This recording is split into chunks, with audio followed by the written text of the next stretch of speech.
Sir, pasensya na po, hindi po ako nagpapaangkas. Hindi naman ako aangkas sa'yo eh. Eh, bakit niyo po ako pinara? Siyempre, enforcer ako eh. Wala kang helmet. Paparahin talaga kita.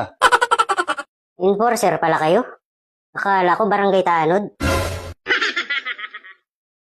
Akin na lisensya mo. Pasensya na, sir. Diyan lang kasi ako sa malapit, kaya hindi na ako nag-helmet. Ako naman, Utoy.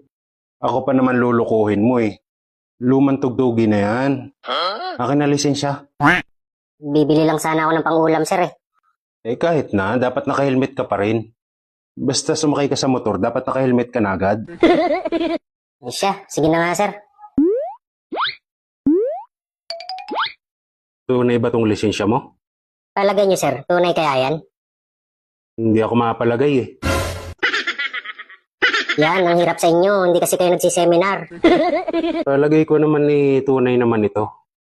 Paano yan? Titikitan kita. Tutubusin mo ito, 1.5. Magagastusan ka na, maabala ka pa. Walang magagawa, sir eh, kasalanan ko naman eh.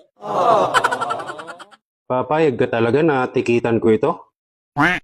Ayaw ko sana, sir. Eh, kaso, yun naman talaga ang dapat eh. Pag may violation ka, dapat tikitan, di ba? Kaso pag tinikitan ko ito, hindi mo pa ito matutubos bukas. 3 araw pa ito bago matubos. Alam ko naman yun, sir. Eh, wala naman ako magagawa eh, ganun talaga.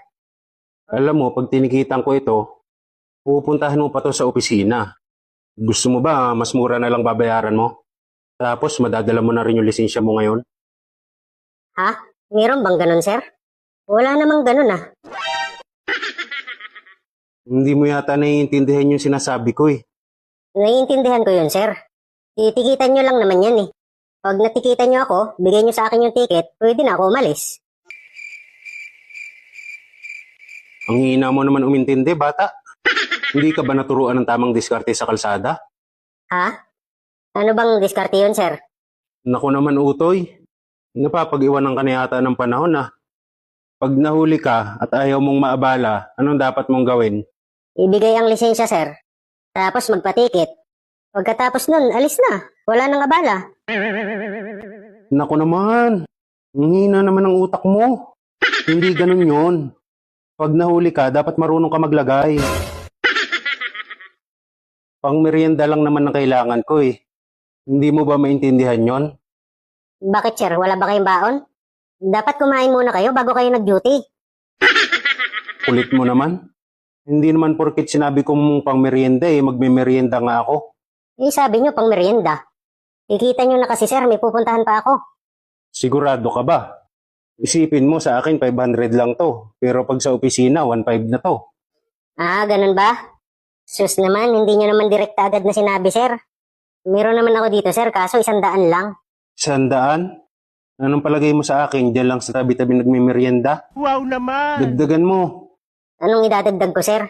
Wala nga eh, pambili ko nga lang to ng kalahating kilong isda. Eh siya, i-impound ko na lang yung motor mo. Bakit naman, sir? Eh, nadagdagan na ang kaso mo eh. Arrogante ka eh. Bakit? Eh, sumasagot-sagot ka sa enforcer eh. Tapos, disregarding traffic officer ka pa. Bakit po? Eh, 500 din hihingi ko sa'yo, ibibigay mo sa akin 100. Disregarding ka, boy. I-impound ko yung motor mo. Grabe naman. Sige na nga, 500 na ibibigay ko. Bakit? Meron ko bang 500? Meron.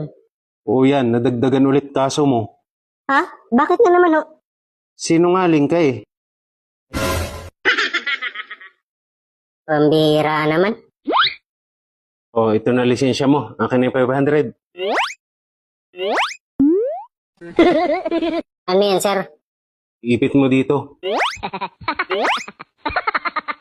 Ano, nailagay mo na? Oo, sir.